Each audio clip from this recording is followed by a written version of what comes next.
I'm moving back to cool. I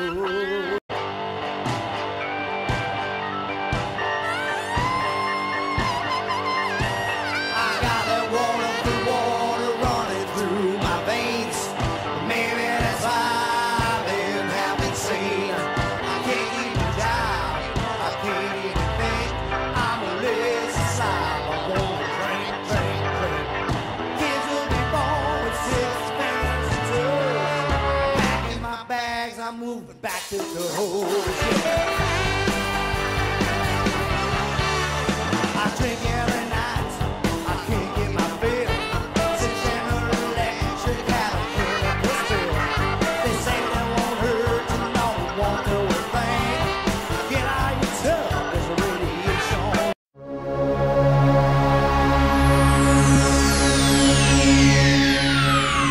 Ladies and gentlemen, may I have your attention, please? The show starts in 10, 9, 8, 7, 6, 5, 4, 3, 2, 1, go. Hey everybody, Sean Morris with Truth, Lies, and Political Bullshit. I'm going to bring in a couple of my friends.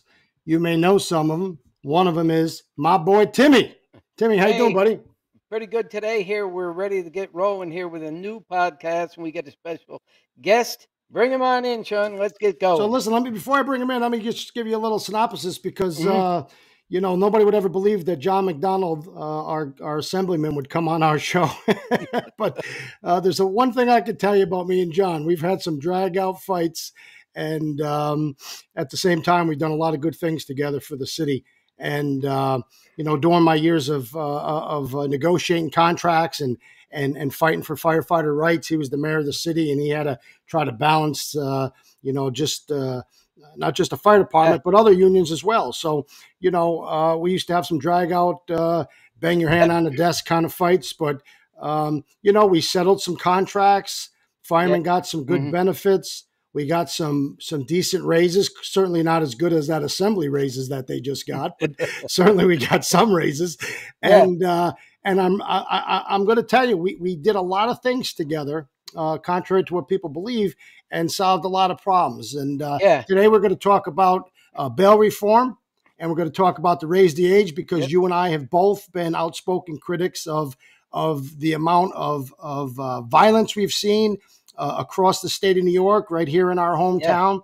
And I want to learn a little bit about the raise the age and the bail reform. So let me. And John will tell you, I've had my battles with him, but he's a great guy. You need something done, he's right there for you every time. So bring him on. Let me bring him in. John, how you doing? I'm good, Sean. And Tim, how are you? And Sean, you're absolutely right. We definitely have had disagreements over times, but at the same token, in all fairness, and most people don't realize this, we got a lot of stuff done. I remember that first fire contract we finally done. I think it was the first one completed and executed in over 10 years. So we've had our disagreements, but we've also, for the most part, we're Cohosiers. We work for the best of Cohos, the best we can. Yeah, at the end of the day, which is used to be your favorite saying, you say, Sean, at the end of the day, that's as much as I'm going to give you. Yeah, exactly. But we did squeeze a couple more like quarter points out of you after a while. You did okay. But we did okay. Yeah, and I don't know if you heard me say it, but we'll discuss it a little later. But I certainly wish I could have got an assembly raise. They were pretty darn good ones, weren't they? Oh yeah. And those downstaters, all the guys from downstate. We'll talk about that. But John, thanks for coming on the show. One of the things that's been going on in New York for the last few years, and I think it has to do with the raise the age and the bail reform, is violence that we have. I've never seen violence like I've seen. And I grew up a tough kid in a tough neighborhood, and we've seen a lot of fighting and you'd have a fight, you pick the guy up, you have a beer, you end up being best friends. But today we see violent crime. And we see young kids that are so emboldened, like they don't care. Like they feel like no matter what they do, nothing will happen to them. They're even attacking adults and teachers and police. I mean, it's insane. It's happening in the middle school and all the way on up, huh, John? Yeah, it is. So I wanted to bring you on and see if you could explain to us, first of all, what the purpose of Raise the Age and the bail reform is, and then kind of talk about what your feelings are today compared to what your intentions were yesterday. So, Sure. shoot. Sure. So actually, there's three things we should talk about. One is bail reform. Mm-hmm. Two is discovery reform, which has actually been another wrinkle, and David Soares has been very outspoken about this, and I talk to David regularly enough about that. And number three is Raise the Age. And pretty much all three of those were addressed and put into law initially in 2019. So 2019 seems like a lifetime ago now, but that was, as you know, before the pandemic. And they were passed in 2019. They were passed in the budget. But, they started to be implemented towards the end of 2020. And the intention of bail was very simple. The intention. It was basically, number one, you're innocent until proven guilty. And number two, you shouldn't have to stay in jail just because you're poor. Because it was really about those who had money were able to get out and do whatever they want and live their life and have their case adjudicated in court. But if you were poor, you didn't have the $500 or $10,000 to bring up the bail money, and that's true. Then you ended up staying in jail. Now, there was also a change in some of the severities of the laws. Now, obviously, murder was not one of them. Murder, you still would be held behind in jail and things like that. But the tricky area and the gray area was assault. Assault can run at a couple of different levels. And I don't want this to come across the wrong way because I do not want to blame it on the pandemic, but I think it's well worth noting this, at least for 2020, 21, and possibly part of 2022. When the pandemic hit, the courts shut down completely. Mm-hmm. Nothing happened in the courts. And the courts opened up sometime in the middle to the end of 2021. But what really I think hurt in regards to a lot of the repeat crimes was that the Third Judicial Court, Sean, you're familiar with this, Yep. They put out a notice, and I sat down with Mike Woods and Jay Gerasi, who's now the chief at Gottlieb, and went through this with them. And I talked to other chiefs as well. Usually when somebody gets arrested, they get a warrant, there's a warrant out there, and they got to come. Well, if they don't come, what happens? PD goes out and searches these folks down for their warrants. Well, guess what? The court said you can't go out and do that. We're still trying to get the courts open. So I'm not using that as a significant excuse, but it's another factor that piled on. The other thing, as you know, with the pandemic, I don't know about you, Sean. Sean, I know you well enough. Both of us are the kind of people, if we're told you can't do something and you don't understand why, you're going to push back. And society, as a rule, pushed back during the pandemic when we were told we couldn't go to church, we couldn't go to a bar, or we couldn't eat a chicken wing at a bar. There was all those different rules going on. I personally think that's had a lasting impression on many people because government went beyond the pale and really restricted people's lifestyle. But anyways, that's bail. And so let's just stop right there. Let's just address bail for a minute, right? Yeah. But you're suggesting, John, there was a backlog, really, due to there was a backlog. The courts just weren't open. So, people literally were getting arrested, told to come back to court, but they never got a court date. So they literally were not going back to court. They just weren't. And so after a while, the charges sunset because they have to be adjudicated in a period of time. That's part of the laws that are out there. So that, I think, started the emboldenment of some people, but there's other aspects that so let's just say, okay, for all intents and purposes, COVID did screw up the whole world and made everything screwed up. That's a whole nother argument because you know how I feel, right? I believe that it was just a lot of bullshit that went on and it caused a lot of problems that we didn't have to have. But that's another story. So we know that the courts are closed up, everything's closed up. Let's move fast forward though. Here's the problem. it's almost like we've just become so immune to the fact that people are just out there getting in trouble. And I'm not talking about nonsense because, you were a kid. I was a kid, fist fights, all that bullshit. I'm talking about violent crime. Let me just jump over to here for 1 second. This is right here in our hometown, right? And this is going to be an example of bail reform. So we have a guy who attacks this young girl up in Columbia Gardens. And if you're not familiar with Cohoes, it's just one of these, middle income, I would say middle $1,000 apartments, right? Somewhere in the middle income. Yeah, and it's a nice place and it's safe. And in 28 years as a firefighter, I've been there just a couple times and never for something so egregious as this act. So this guy is watching this girl. She's walking her dog in the little dog park. She comes out and this animal attacks her. Now, I don't know what he was trying to do. I don't know if he's trying to kill her. I don't know if he's trying to rape her. Nobody knows what he was trying to do, but he was trying to hurt her. And she was able to get away, thank God, right? And our police force, comes quickly and the guy gets arrested. And 15 minutes later, he's out. Now, first and foremost, bail reform to me shouldn't be if a guy's attacking a woman and God forbid you don't know if he's trying to kill her or assault her or rape her, he shouldn't be out. But he gets out in just a short order, right? What was he charged? Shovel, do you know? I don't know the details of this case. What was he charged with? I thought he was charged with assault. But he stabbed someone in the neck. No, Timmy, don't go there yet. Don't go there because that'll be confusing. That's the next step. Right. So I thought they said he assaulted the woman, right? Then a few hours later, he's throwing rocks and garbage can at cars. Mm-hmm. People call the cops. Nothing's done because it's like, we already arrested the guy and he's, but maybe by the time the cops got there, I'll give him the credit. He wasn't there no more. But they didn't do nothing. They didn't go look for him. And then sometime later at nighttime, somebody's walking in Stewart's to get a cup of coffee. And here comes the guy with a screwdriver and stabs him in the neck. Now, there cannot be an excuse for that type of law to allow somebody to attack a woman, throw garbage cans and rocks a few hours later, then stab somebody. Now, yes, after he stabs you, he goes to jail. So there lies my problem. I understand that hell is paved with good intentions, right? And I understand, just like you, because when these things first came out, I said, well, I get it. I understand what we're trying to do. But I don't know if I think you've been blessed never to have to go to family court because I will tell you it's certainly the worst place to go. It is a cesspool. You see the worst of the worst of the worst. Yeah. Believe me, I know. I've been there. It is a place like it's not even purgatory. It's hell on earth. It's the worst place.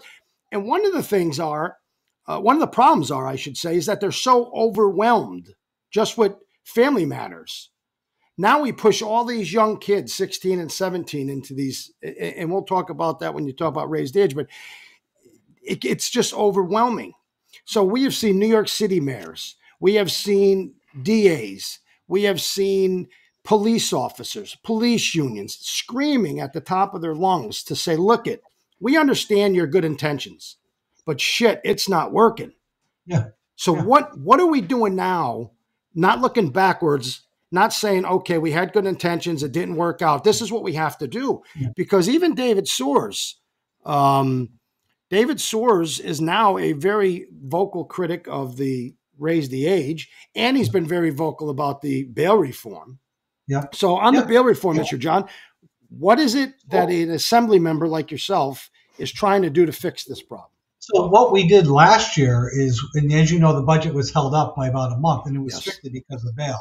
Right. We did not only clarification, but we gave judges more discretion on a more latitude of crimes to hold an individual. That was one of the main things we did. The other thing we did, Sean, and you know this because, in your time at the county legislature, you guys were very effective on this too. One of the things, and David Soers and I have talked about this, when bail reform went in, you know what we lost? We lost when that individual who's struggling with substance use or alcohol abuse, when they, sometimes they just do stupid things. They end up in front of a judge. And the judge will say to you, okay, you've got addiction. You've got substance use disease. You have an option. I'm going to put you in jail or you're going to go into treatment. Guess what? When bail reform came into place, that choice was gone. That Yeah, choice right. wasn't there anymore. The judge could not direct that person, give that person the option. And listen, I still go to the Albany City and Troy City drug court graduations. It's great ceremonies because you Yeah. see people actually picking up their lives and doing it over again. And we lost that option. It's back now. And I think that's a very important tool. It may not have been impactful on the screwdriver incident, as it's called, but in overall, that's one of the changes. But more importantly, we've given judges discretion. And if people have any questions, a major capital region case just got settled in court yesterday. That terrible situation up in Hudson Falls where that Monahan fellow shot his gun recklessly. He's been in jail since the moment this situation happened. He didn't go anywhere. Yeah. And he's just saying he was just shooting off into the sky. He unfortunately killed a young woman whose life was ahead of them. Yeah. And well, I think he's exactly where he needs to be. And, I'm not the judge and jury or executioner. Absolutely. But so, in regards to, like I said, in regards to the screwdriver situation, what I don't know, which is part of the importance of this, is when did this happen? But more importantly, what was he charged with? When he was I got to be honest with you, John. Sometimes when police write up a charge, it may not even be the charge for what somebody did. It doesn't matter to me. I know to you as a legislator, maybe to me, I have to pay attention. Right, but for me, if you're grabbing a girl and you're trying to beat her up on the ground, it doesn't really matter what what they say you did. They should have arrested them and said domestic violence or whatever the hell they want to call it. Right. I think judges. Sean, just one moment.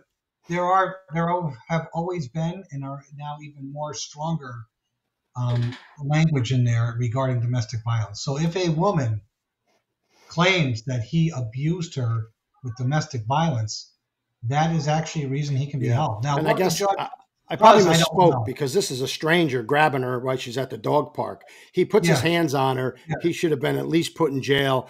But again, I understand that we try to do good things. Believe me, I spent my life trying to do good things to find out everything I tried to do that I thought was good turned out to be bad because people take advantage. Good intentions, right? Right. People are always taking advantage of opportunities of your kindness or things that you try to do to better the communities. But I still think I'm watching things on the news and I'm trying to pay attention because I want to know if the changes you made are actually making some type of dent in the crime. It still appears that there's a lot of these rogue DAs that don't really give a shit. New York City's got them. We have them locally.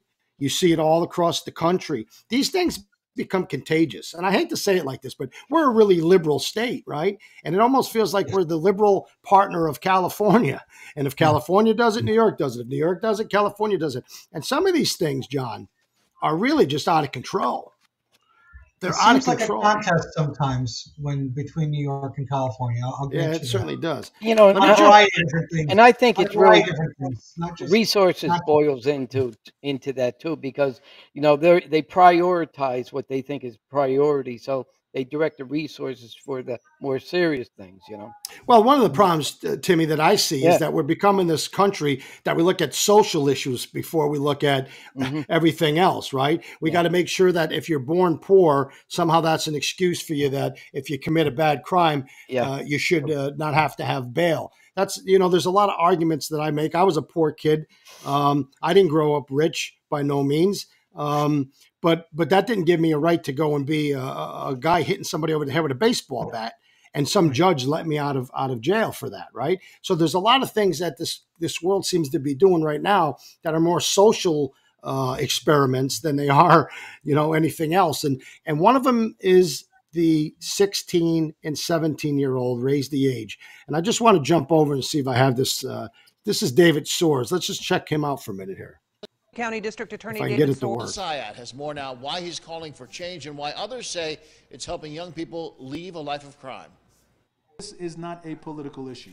It is a public safety issue. Passed in 2017 and fully implemented in 2019, the Raise the Age law keeps offenders under the age of 18 from being prosecuted as adults, except in what's called emergency circumstances. DA Soares wants that term to specifically include violent crimes and gun charges. That is absurd. When a person is in front of you with repeated offenses for gun crimes. Soares points to at least 5 cases involving minors accused of felonies instead moved to family court. In one case, 2 teens were caught with semi-automatic ghost guns and 300 rounds of ammo. Stopping the flow of these untraceable weapons has been the focus of Governor Hochul's interstate task. So as you can see, even the district attorney, who really is the nucleus of our legal system here locally, right? He's the one who protects Albany County, right? He's our top cop in Albany County. He's coming out saying, listen, I'm watching this and I'm watching it cause crime and violence and death and all of these bad things because these kids are not held accountable. And again, I think a lot of good people, I believe that when you're trying to make this happen, John, with these young kids, you're trying to say, hey, I don't want to see this young kid get put in jail and his whole life be ruined, right? But it's almost like there should be other opportunities. Like if a guy does go to jail because he's committed a bad crime, maybe there's a way to just, say, because you were 16, because you were 17, we seal it up and nobody sees it, but you pay the consequence. So you know that you can't do this again. Right. So let's go back to just like with bail. Let's get back to the intent. The intent was this, first of all, when we raised the age, what that actually did is, particularly in the areas with gangs and groups, is it basically deputized the kids under, who would be less likely to get a severe penalty, to be doing the bad stuff, right? To be doing the kind of crap that's going on. The other problem that we had, and it's the same problem we actually had with the cannabis program that has been rolling out, is that what people don't realize is we put away $250 million to build new facilities for these kids. Because at the end of the day, we may have a difference of agreement on this, but if there's a 16 or 17-year-old walking around in Arbor Hill with 3 illegal guns, let's agree on this. There's a problem.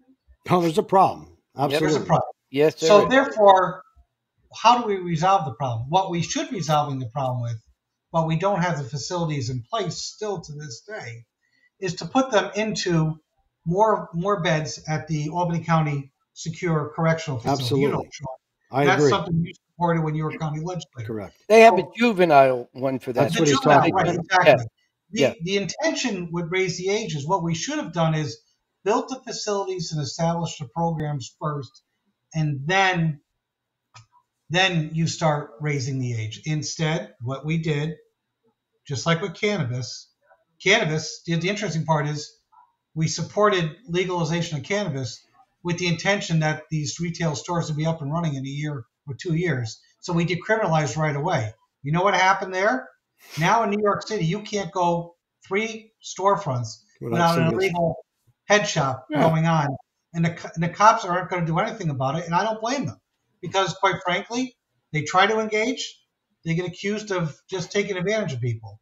So, once again, we're quick to raise the flag to say, hey, we did this. And you don't see me bragging about it. But at the same token, I will tell you, our problem, where we came up short, we didn't build the facilities for these kids. Because at the end of the day, if a 6-year-old is driving around in Arbor Hill, which I represented up until a couple of years ago, I've been there for 10 years, either they are trying to cause problems for somebody, or they feel threatened that somebody is trying to trouble them. But regardless, put them on ice in a safe and secure place, get them hooked to programs if they haven't had programs before, whether it's substance use, whether it's education, whatever it may be, and then have their case adjudicated in court. And if they're guilty, then off you go to a secure facility for that term. And if you're innocent, then you're free to go. Yeah. Instead, once again, judges were behind the 8 ball. I'm not blaming it on the judges. I'm just letting you know the judges, I don't think were given the proper training. Ironically, tomorrow morning, we have our public protection hearing for the state budget. We will be going back into this discussion of where things are at from the court system's perspective, which, as you know, operates independently from the state legislature, just like district attorney operates independently from the county legislature, as you know, Sean. So it's not been a good rollout. We have, I use the word failed. We have failed to build the facilities, establish the programs. I've talked off record with some family court judges because technically you can't talk on record. They're saying, listen, I'll refer people to programs if there's programs established.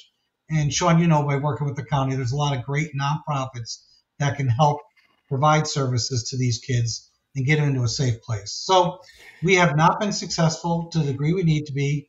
David Soares is not wrong in what he's saying. I can tell you one of the things that I'm pushing is that, we have another $250 million allocated in the state budget this year. I want to do block grant programs directly to the counties to let them get the work done right away. As you know, the juvenile facility in the Capital Region is it's overseen by the Capital District Regional Planning Commission, Mark Castiglione. And I've talked to Mark many times. They started in 2022 to start expanding the wings because they need about 10 more beds out there, 12 more beds. And that would be addressing enough, that would address the capacity. They are projected to be done by the middle of 2025 because the process has been so onerous and they've had to apply for the money and get it received. I'd rather block grant money to the counties, bring the counties in as a more trusted partner because they are, and let them build the programs. They know the community-based organizations in their communities better than the state legislature does, although I think I know a few. Yeah, John, here's one of the problems that I have. Government cannot solve the problems of the world. Sometimes government is the problem, right? In this particular case, government is not going to fix the problem of broken homes. It's not going to fix the problem of kids out there selling drugs and making a lot of money compared to going to get a job. We have an education system, and I'm sorry, I think teachers are great, but I think our education system is failing. I mean, I'm watching New York State.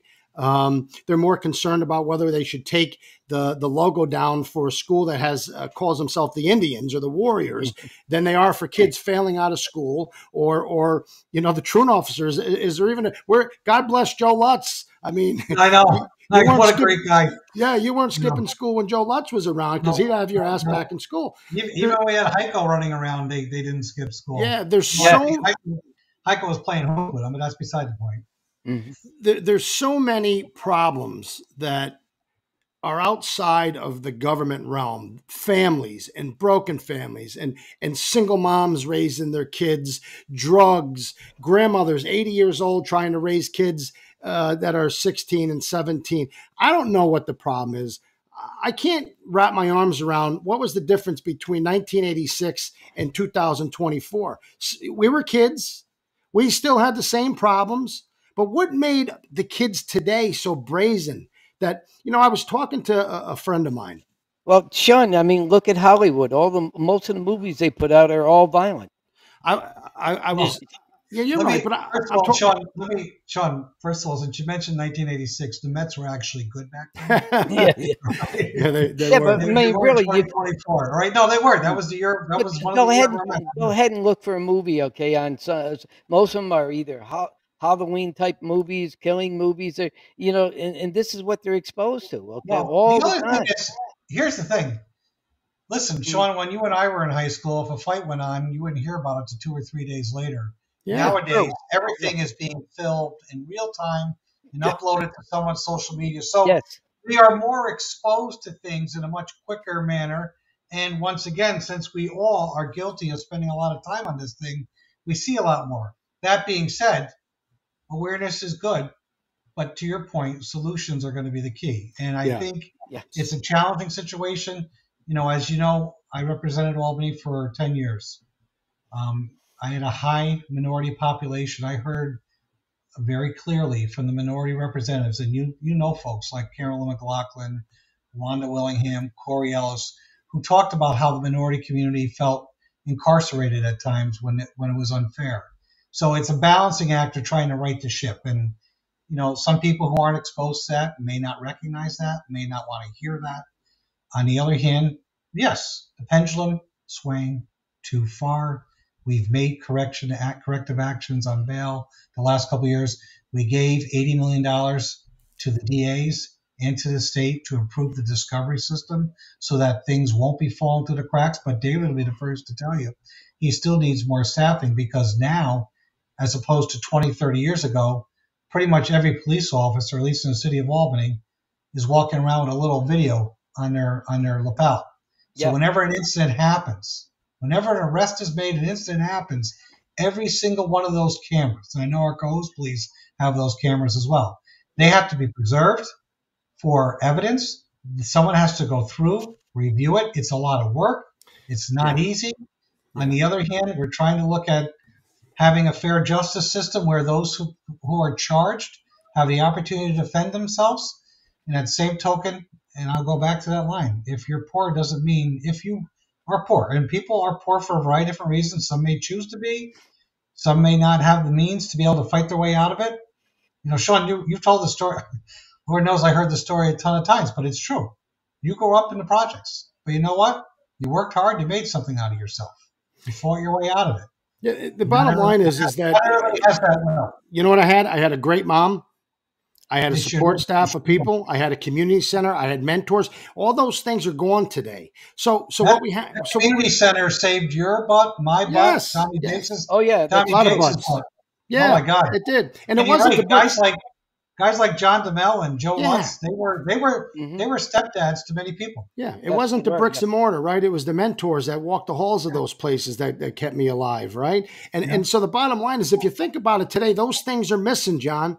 Today we're spending money. I like to say it's like pissing up the drain pipe. It's coming right back at your feet, bro. You can't just throw money at problems, because all that does is get us more problems and deeper in debt. And then it's the people who are living as good citizens trying to pay for the cost, higher taxes. They can't afford their houses, their property tax, their state tax, because we're throwing all this money to fix a problem that money can't fix. We need to figure out how to put mom and dad in the house. We need to figure out how to have community centers. We have to figure out how to have mentors. We can't ever compete with the drug dealer who's now able to go to a 16-year-old kid and say, you go sell this drug. I'm going to give you $100 for every bag you sell. And don't worry about it, because if you get in trouble, they're going to send you to family court and nothing's going to happen. I talked to people. I went out and did a little survey, and I didn't talk to the nicest people in the world. I talked to people who are out there doing bad things, and said to them, what are you doing with this, with all these young kids? Does this raise the age, change the way you're doing things? They said, of course it does. I can now send these kids out and do things, and I don't have to worry about them getting in a lot of trouble. Now, I know that the legislature didn't think about that when they're trying to do, we're thinking about the good part. But over here, every time. There's always going to be a bad there's a lot of people. Jimmy Ward used to tell listen, because we worked together during those 13 years I was mayor. I always knew public safety was the number one pressing issue. And the reality is, then why did you cut the fire? Our stats dropped dramatically in regards to public. We had great crime stats in regards to dropping. But at the end of the day, you know damn well, because you were a county legislator at the time, somebody would go on a little car shopping spree and opening up cars at 3 a.m. and stealing stuff. And people were like, this is the end of the world. You know what? I get it. Your personal space was violated. But at the same token, although the stats may be trending in one direction, and they're trending down again today, Adams made a big focus of that in his State of the City address in New York City. The reality is this: you can't ignore perception is reality, and people are seeing things. As you know, I've been a very loud voice in regards to this whole organized retail crime, which is not just happening in New York State. It's happening in Texas. All over. It's happening in Florida. And the reality is, what really aggravates me, Sean and Timmy, they prey on the most vulnerable. They'll go around places where individuals are trying to get treatment for substance use. They'll slip them $50 saying, go in there and grab me 22 Tide bottles. And what's more mind-boggling, and I think leaving an impression on people's mind, is they'll walk in, grab this stuff, and they'll walk right out. They might assault the poor retail clerk earning minimum wage. They do it. They're so damn brazen. Yeah. It just blows. It leaves a memory, and that's why. Listen, I know everyone has different opinions about the governor, but you know what? She has laid out a process. Tomorrow, I'll be meeting with the state police superintendent in our public protection meeting. We're putting money into putting a special details out there. Sheriff Apple has already talked to me about how he's trying to address the issue. He needs more resources. We need to particularly get to these bad actors that are preying on the vulnerable people.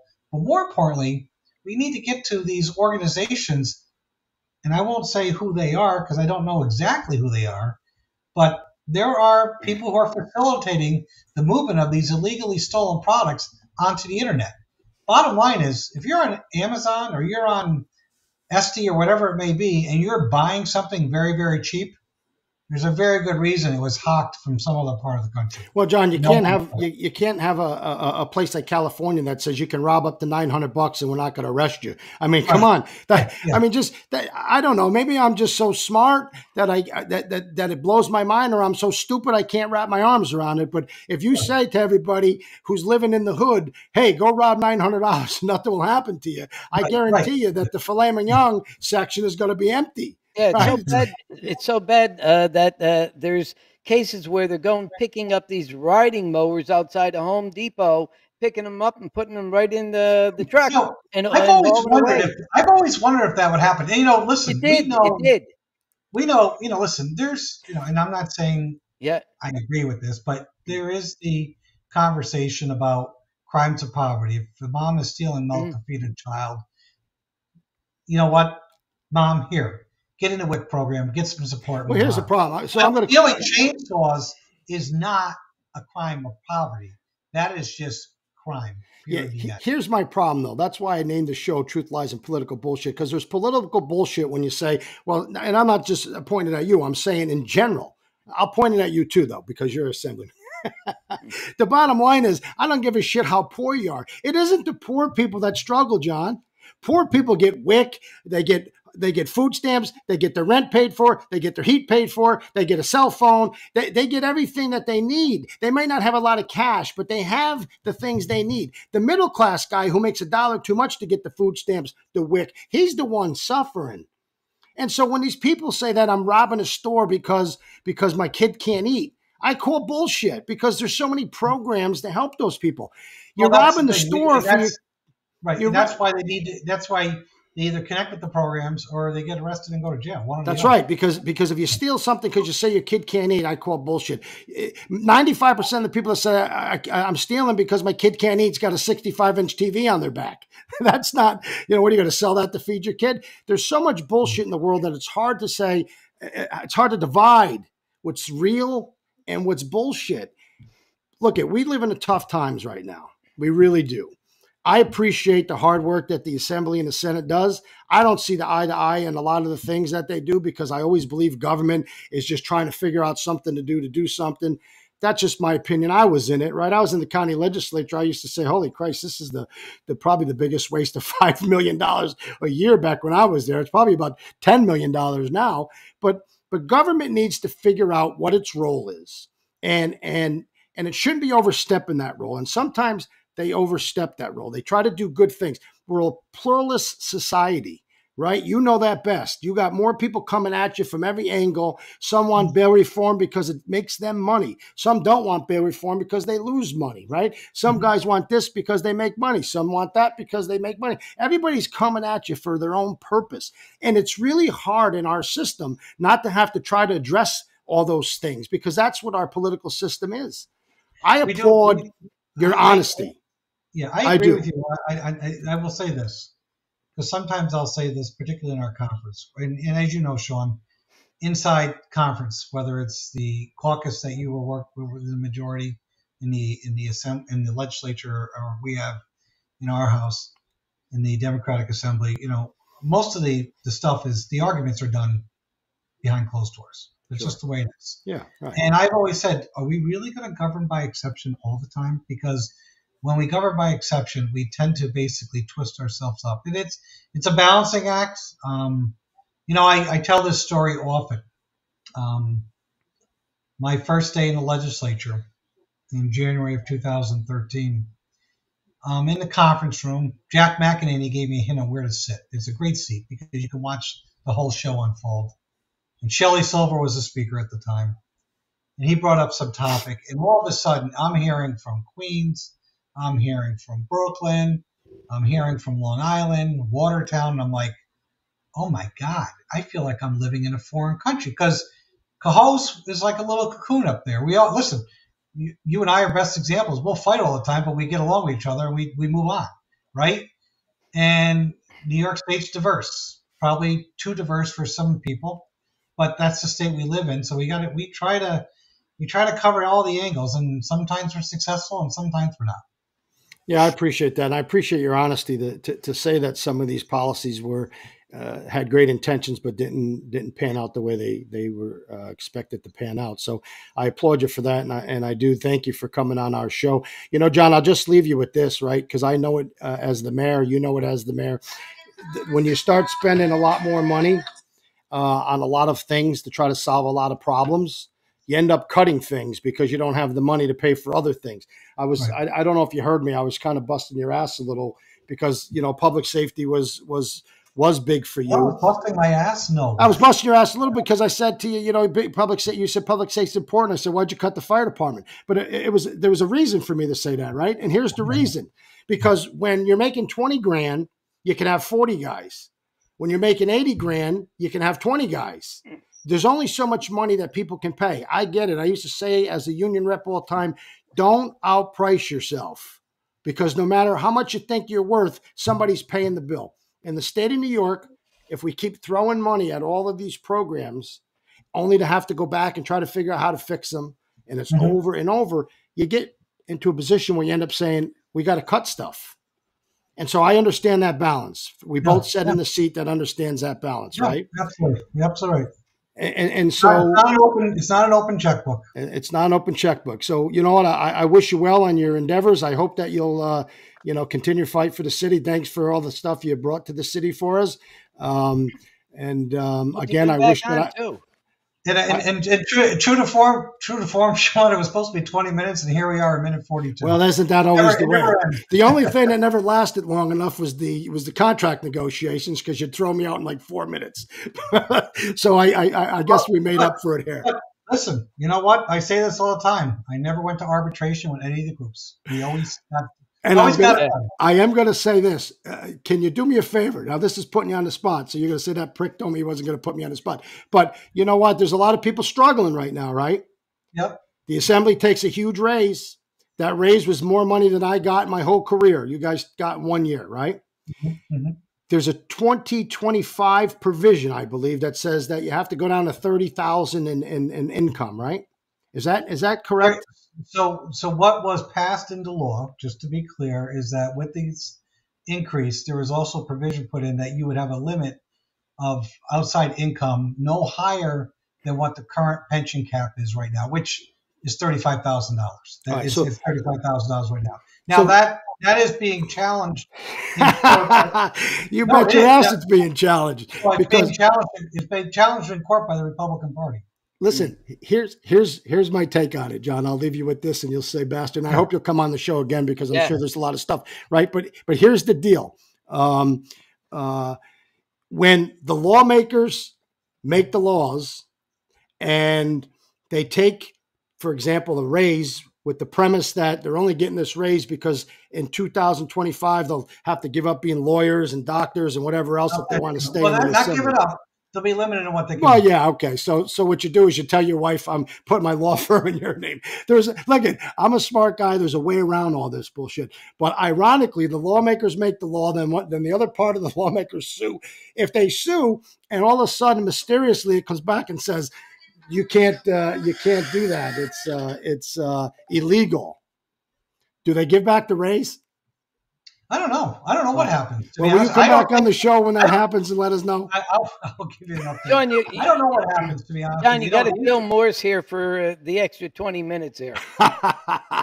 Okay. Anyway, John, listen, I appreciate it. And it's fun to bust your balls a little bit. I really do appreciate you coming on the house, he said. We're hoping to have Sheriff Apple. We're hoping to have Sheriff Apple come on next week, and kind of hear his position as a law enforcement agency of how they raise the age. You can talk about a bill we're drafting right now to raise the age, interestingly enough, of the age of individuals to be able to sit for the police officer exam. Right now, if you're you have to be 35 years old to sit for the exam. We're looking to move it, and this is Craig's idea and Mike Wood's idea from Colony. Move it up to 40 because, quite frankly, law enforcement's changed an awful lot. It is a physically demanding job, but as you know, firefighting is a physically demanding job. Public works is. I think having people who have a little bit more life's experience signing up to be a cop, maybe at 38 years old, is not a bad thing. So, I'm going to leave you with this because I called you about this and with all the best intentions, and somehow they turned it around to make me look like I was trying to do something I shouldn't be doing. Like I feel like Donald Trump Jr. But I told you once upon a time, there are police officers who are working for villages and towns that don't have civil service exams. Now, I'll tell you that civil service is antiquated, outdated, and doesn't always produce the best outcome. But, to the victor goes the spoils, and we try to protect the perception. But these people are working 6, 7, 8, 9 years on the streets doing the same thing. Why not be able to allow somebody who's worked part-time for at least X amount of years on a department that they went to the same academy as anybody else? They just didn't take the stupid exam. And the entry exam doesn't have anything to do with being a police officer, right? It's just this common sense, basic questions. Why not give these people the chance after 4, 5, 6 years to be able to transfer over and go work for a city without having to take the civil service exam? Yeah. No, you know what? We had that conversation, you remember? I do recall the conversation. You're absolutely right. And you know what? Why don't you discuss that with Craig Apple first? Because Craig is a great resource, and he's able to give me... Well, I'm out of politics now. I'm just here to tell the truth, find out the lies, and talk about the bullshit. But, hey, John, it was good to see you. One quick thing at you, though, okay? One quick thing, all right? Out of the county jail, okay, it's real bad problems with these people here who work there, corrections. It's hard for them to get home at night. They get mandated, and they're always saying they're short-staffed. And I keep hearing it time and time and time again. Yeah. Any plans to try to get some relief there? So there's a couple things going on there, and it's a little bit controversial within the corrections office community. Yeah.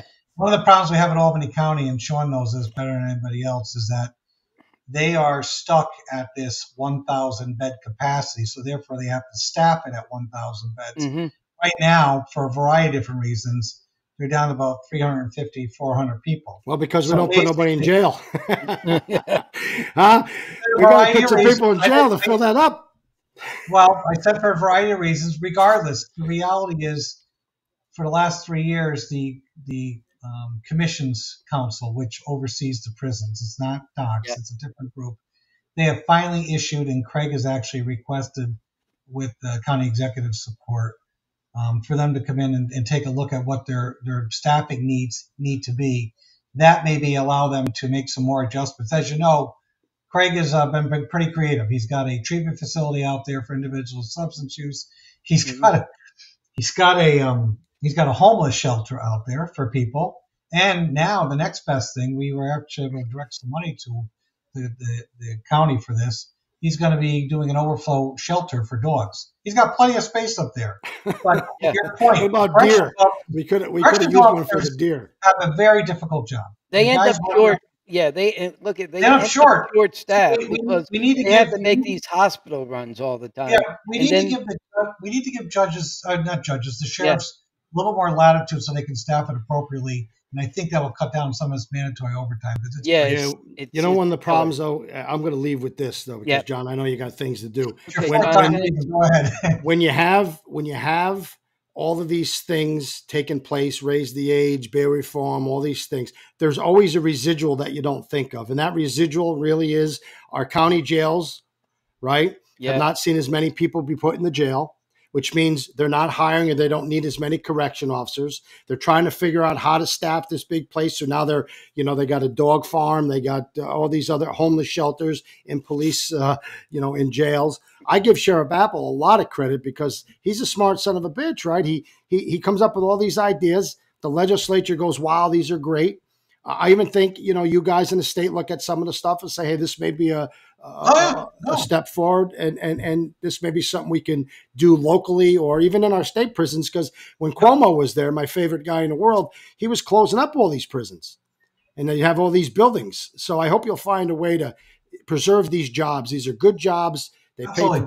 That's Absolutely. it. Not, No, not an easy job. Very Yeah, it difficult. isn't. And those guys and gals, they do yeoman's work. No Yeah, doubt. they do. Hey, John, we got to coming run. Timmy, we got to run because we got a couple more segments. John, appreciate it. I look forward to having you on again. And let me know what happens if the Republicans win the lawsuit. I like to know if you have to give back that big raise. Okay. All Sounds right. good. Take care. Bye Take now. care. Bye-bye. Hey, listen, if you like our show, just jump over and subscribe to our YouTube channel. It's really easy. Just go to YouTube, hit subscribe. You'll get alerts to all of the new shows. Hey, Timmy, I don't know if you know about it. I posted on Facebook. Last month, we hit 30,000 viewers. So we're really starting to grow. It's really fun. We're getting some good guests on. I know Sheriff Apple's going to come on next week, talk about the bail reform from the police department's perspective. But hey, jump over and subscribe. Now, our next segment is one we talked about last week. And if it doesn't piss you off, then nothing will. And that is this. That is that Tommy Fife. Take a look at that guy. I know he's not the best looking guy. Tommy, I'm just kidding. You're better looking than Timmy. But here's the deal. 30 years dedicating his life to this city, risking his life. I've been in burning buildings with this kid when he was a young kid. Okay? I've saved lives with him. I've watched him do things that other people don't have the balls and courage to do. And then he decides, hey, you know what? I don't like the direction of our city. I don't like the way the fire department's being treated, the police department, the DPW. I don't like this fact you're spending all this millions of dollars on ambulances when we could do shit in-house and do it better. There's a lot of things I don't like. So I'm going to run for city council. Now, the guy runs for city council, right? And he works his ass off for, a year and a half, knocking on doors and spending his own money and doing all this stuff to try to get the people to understand what he is about and what he wants to do. And he wins the primary. He wins the election. King Keeler and Bye-Bye Billy say nothing for a whole year. Never say to the kid, you can't hold the position. There's some conflict. There's this, there's that. Full of shit. Instead, they put their picture with him on flyers. Which they did. They send him emails that because he's a smart kid. He says, Mayor, is there going to be a conflict? I don't want to, if I'm going to have to, lose my job, I need to know about this because I have to make a decision whether I pass up the council, whether I sue the city, whatever it is, I got to make a decision. So he writes an email to the mayor. The mayor says, I don't see no problem at all. Right? And then 20 minutes later, Brian Kremer, who's a bureaucrat who really runs the city, sends a Tommy a letter saying, I'm not sure you can do it, Tommy, but it's not really my position. It's up to the city council. Well, we know the city council didn't want to fire him. But guess what? Every freaking day, the rumors are coming out of City Hall that they're going to fire him. They're going to fire him. They're going to fire him for signing the oath. They're going to fire him for this. Yeah. He's got a wife that had some medical issues just taken care of. God bless her. He's got some boy. You read it. His boy. Last night, his son's in the hospital. He can't even make the meeting. And that scummy son of a bitch, Mayor Keeler, King Keeler, is behind his back the whole time trying to figure out how to fire him. Here's a guy who says, well, there's a conflict. Tommy, there's a conflict. You're a fireman. There ain't no conflict between a fireman and a politician. Matter of fact, a politician couldn't carry the ball straps of a fireman. I'll tell you that right now. Right? And they reached right into this council to go after this guy. They went after this guy, and they were doing everything. He's got the weight of the world on his shoulders. He's trying to take care of his family. He needs his health care. He can't get fired. He just spent a 30-year career being a freaking fireman. And Billy Keeler, who just gave his daughter a huge raise, conflict, gave himself a $20,000 raise, conflict, put a relative in as judge, conflict. We could just go on and on. DPW working on his house, conflict, right? All these conflicts, but they don't matter because he's the king. And when the king does it, it doesn't matter. Long live the king. It doesn't matter what I do. But Tommy, we're going to fire you. So the poor bastard says, I just can't take it no more. I got to take care of my family. So sadly, he resigns yesterday. They sent the letter in, yes. And he'll be resigning at the end of the month. Now, I still think the council should stand up and take a strong position, but there's cowards on the council. There really is. And I'm going to tell you something. I'm hoping that George, I pray, that George in the 3rd Ward, right? would stand up and support Tommy. But I'm being told that, he got put in. Chris Briggs was his mentor type, I guess, talked him into running. And Chris Briggs is telling people there's a conflict. But here's a son of a bitch who sat on the school board passing all the raises for his wife, making sure they didn't cut music teachers or art teachers or whatever the hell his wife is. And there ain't no conflict. Mayor, when he was acting mayor, he was also voting every day. But look, it just come out today, Sean, okay, in the Troy Record, they did a whole thing, interview with Keeler, right? The whole thing was a pack of lies. When I got wind of it, okay, I sent off to the reporter, okay, the invitation for the oath of office, the flyer in which he appeared in with Tom Fife, okay, the mayor and Tom Fife. We sent them the email that said, hey, this guy is saying that we've been telling him all along that why are you telling him on December 13th you have no problem with him serving? Okay, it was all a bunch of bullshit, and they just tormented this guy. They aided him and abetted this whole thing. And I hope Tom comes back once he bounces back and gets things going again. Comes around and sues this guy. The problem is the kid is just not the confrontational type of kid. He's not. No, he's He's not guy. Like me, because I'd be fighting to the death. Mm-hmm. But he's got other reasons, right? He's got his wife. He's got his kids. He's being threatened. Got a family. Yeah, and I got to be honest with you. What mayor ever threatened the livelihood of someone who just got elected and reaches one? This never happened in 155 years. Okay, it sickens me. Yeah, you and I went down there and I said, look, you guys, you should be able to just fix this. Why don't you sit down as men and fix it? Okay, and it wasn't the council. It was Keeler, and he put his lapdog Kremer there to reach into that, pull out a rabbit for him, and find a reason to threaten Tom, to intimidate him to the point where Tom couldn't take it anymore because this man was tormented by these people. And where the hell? Where's the fire department? Where's the union? When I represented the firehouse, I should ask John McDonald. He knew we were the strongest union probably in the capital region. Mm-hmm. We didn't take nobody's shit. You want to throw a punch at one, you punched all of us. Where's the union? Yeah. And where's the people? Where's the people up in arms? Where's the island? Yeah. Let's have a fundraiser. Let's try to put together a fundraiser, raise $4,000 or $5,000, and let us as citizens sue the city on behalf of Tom Fife, because we have a vested interest as taxpayers. So we have standing to do that, and it's something we should do. But hey, Tommy, I have a lot of love for you. I have a lot of respect for you. I understand why you had to do what you had to do. I hope the city and the residents, when I say the city, I should say everybody as a whole, but I hope the island at least stand the hell up for you and say, this is bullshit. And no one man who thinks he's king can determine over the vote of the people who will represent he thinks he can bring Alicio right back in. Never going to happen. Of course he does. He thinks that, let me just tell you this biggest scandal. He doesn't decide this. If this happens, we should picket City Hall, picket his house, picket everywhere he walks, everything. Anything that we could do to get his attention. If this son of a bitch fires Tommy Fife, which is what he was going to do, Tommy resigns because he just can't. He can't take the risk chance of losing his benefits. And if he goes and tries to appoint a guy that lost twice on the island because he's his dodo bird, right? Then that's a third world country. That's Iraq, Iran, Russia. That's what they do. Kill one of the councilmen and put in our own guy, even though he didn't get elected by the people. And I'm not saying Justin's a dodo bird. I didn't mean it to say he didn't do anything. Of course, he certainly is a get along, go along. But I'm saying Keeler's a dodo bird, and he wants people to just do everything that he wants. And look, to me, Sean, if Justin was a class act, he lost twice, and he should stay right out of it. Justin should go up and say, "I'm appalled that you would do this. Don't ask me to come throw me back in there." Tom won. Good for him, and he should stand down and be a man. Yeah, Tommy, we're here for you, bro, and we'll fight the good fight for you if that's what we need. And hey, Timmy, let's jump into this.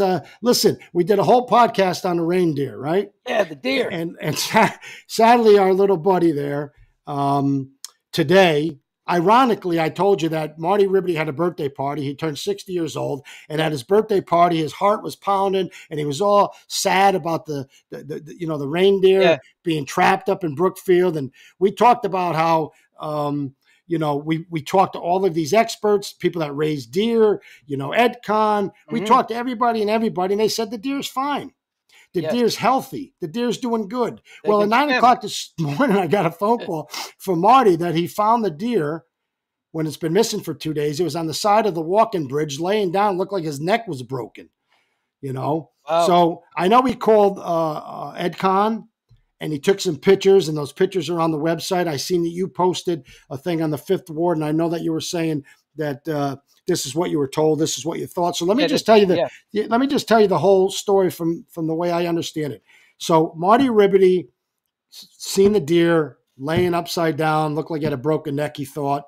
He called Ed Kahn, called everybody that he could to please go up and help the deer. And sadly, when they went up, the little buddy was sick. Whether he had a broken bone, broken neck, whether he was just sick, nobody really knows, but they had to euthanize it. And sadly, the little deer is no longer with us. And so, one of the things I find ironic is a lot of people that were the things I find funny just make me crazy. So ironically, I got people texting me about the deer, right? Feeling bad for the deer. And I say to them, how do you know so much about these deers? They go, what do you mean? We're deer hunters. Well, you know what? I go, you're up there worrying about the deer. If he was in the middle of Lansing's Park, you shoot the poor son of a bitch. And you know what? Listen, I don't get it. I don't get it. I was getting messages, and some people, they got some sick minds. They're showing a photo of this poor dead deer, and they're saying, looks like Tom Fife. Oh, Jesus. Jesus Christ. The mayor killed 2 people in one day, that son of a bitch. The killer got Fife, and then he gets a deer the next day. Well, the deer only had 2 chances. He had to live there, or he had to live on People's Island. Couldn't do both, right? Oh, just the humor some people have. But, look, I got caught up on these things. I kept getting a lot of people message me, and they say, this is what happened, that's what happened. So you just don't always know. So, we have to retract some things every now and then, just because, you get one person saying one thing and another saying another. So, but anyway. Hey, Timmy, before we take off, let me just go over some of the comments that people sent, because we haven't had a chance, and we're well over an hour. We had Sue Big, who said, hey, remember to give a thumbs up because it's good for the show. I don't know how to do a thumbs up, so I'll give you one of these, Sue. Thanks for watching. And then we had John Large. John's always watching the show, and he said, Cahoe's proud. I agree, John. Cahoe's proud. And you must have said something, because he said, Timmy! So whatever you said, he liked it. And then, we can see your comments, but it's, Sean, we don't fully know how to use that whole feature, right? Well, I'm trying to figure it out. I can't respond to. So let me just keep going, because it's an hour in the show. So Be Ready said, Cahoe's is done and will never be the same like it was. Rest in peace, 98 to 2010. Sad days ahead. I agree. I really do. It's in trouble now. And then we have somebody from Facebook that I can't see who it is, but they just said screwdriver incident was at Stewart's. Yeah, it was at Stewart's after the guy got out of jail on bail reform, right? But you heard McDonald talk about that, and there's some improvements coming, and I hope that they happen soon. And then carrot and stick efforts are still compromised, John. I agree, Ari, good intentions yet, as usual, especially during Cuomo years, the effort range more political than common sense. I think you're right, and I think John basically said that, right? He sees that good intentions, but unfortunately it didn't work. Susan said totally out of control. Somebody from Facebook says encourages adult criminals to use young kids. Absolutely. I said that on the podcast. That's what it does. It makes, criminals use young kids to do dirty work. And, somebody talked about vaping in schools is crazy. We need to talk about that on one of our podcasts. Maybe we'll call the school and see if we can get somebody on. I believe not all good rollout due to common sense getting lost in political efforts. Amen to that. Rest in peace, Joe Lutz. God bless Joe Lutz, one of my closest friends. Yeah, video games, video games are a problem, and they certainly are, and dirty music and all the other stuff that goes along with it. Golly, I don't even have to know who that is, because he said golly, so that's got to be the Tedster. Golly. Yep. How about perception, what Keeler has done? You bet your ass.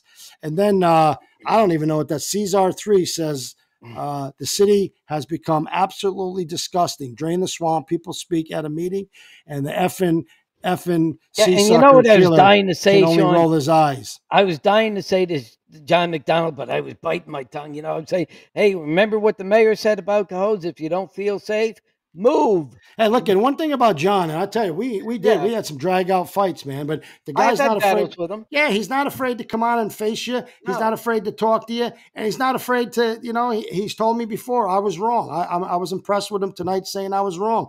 I still like to beat him up sometimes, but hey, listen, you know, you got to give a man credit when a man deserves it, and he deserves some credit tonight.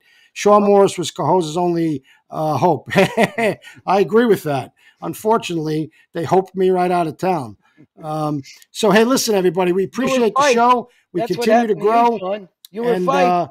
I hope you enjoyed it. I look forward to seeing you guys next week. We'll be posting our first Around the Horn. I know we said it was going to be Tuesday and Wednesday. It's not as simple to get a podcast up as everybody thinks, but in the coming weeks, we're going to be doing 2 shows, one live on Wednesday and one posted throughout the week on our Around the Horn. So, hey, Timmy. We got a website coming, too. And we got the website coming. We'll be selling mugs and shirts and all that fun stuff. But, hey, until then, my friends, I hope you have a good night. Thanks for joining us. Timmy, good to see you. Good night.